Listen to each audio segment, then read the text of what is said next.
नमस्कार दोस्तों, स्वागत है आपका सबका साथी चैनल में।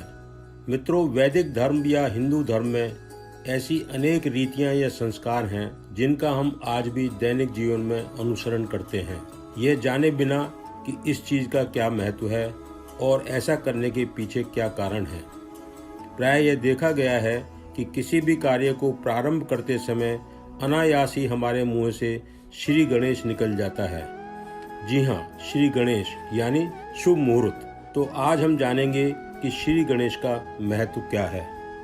सनातन धर्म में कोई भी ऐसा कार्य नहीं जो गणपति पूजन के बिना प्रारंभ किया जाता हो। यदि मनुष्य कोई नव निर्माण, कारोबार या शुभ कार्य या दुकान करता है तो श्री गणेश करने का अर्थ है उस कार्य को करने से पहले उस कारोबार के बारे में पूर्ण जानकारी और उसका नफा नुकसान सोचकर ही उस कार्य के में हाथ डालना।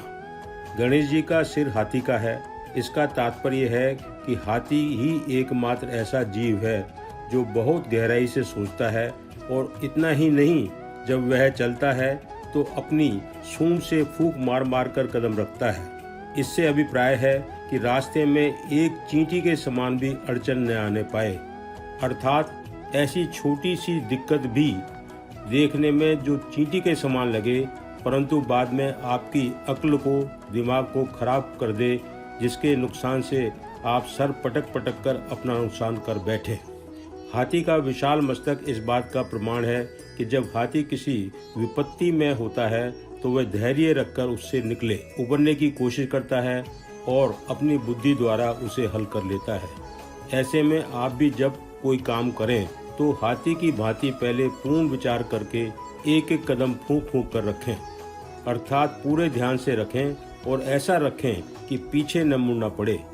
तभी तो श्री गणेश कहते हैं, अर्थात हमने उन्हीं की भांति पूर्ण दृढ़ विश्वास के साथ जो कदम कारोबार या नव निर्माण आदि में रखा है वह सोच समझ कर ही रखा है। गणेश जी के साकार विग्रह में मनुष्य के धड़ पर हाथी का मुख संयुक्त किया गया है। इसमें भी रहस्य है। हाथी में बुद्धि, धैर्य एवं गंभीर्य का प्राधान्य है।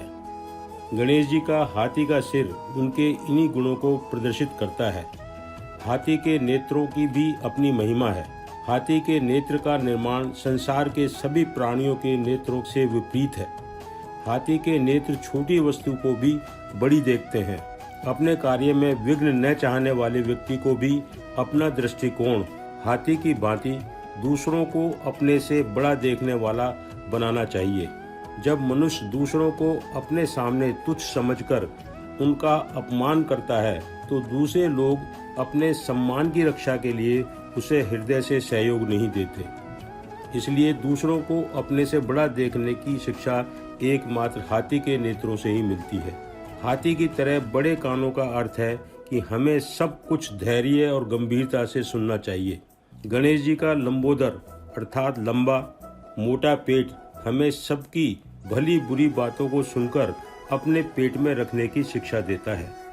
गणेश जी को एक दंत भी कहा जाता है। उनका एक दंत एकता का संदेश देता है। एक कहावत है कि अमुक लोगों में बहुत एकता है, एक दांत से रोटी काटते हैं। गणेश जी को वरदहस्त भक्तों की कामना पूर्ति तथा अभयहस्त संपूर्ण भयों से रक्षा का सूचक माना गया है। जैसा कि हम सब जानते हैं कि गणपति जी का वाहन मूषक अर्थात चूहा है।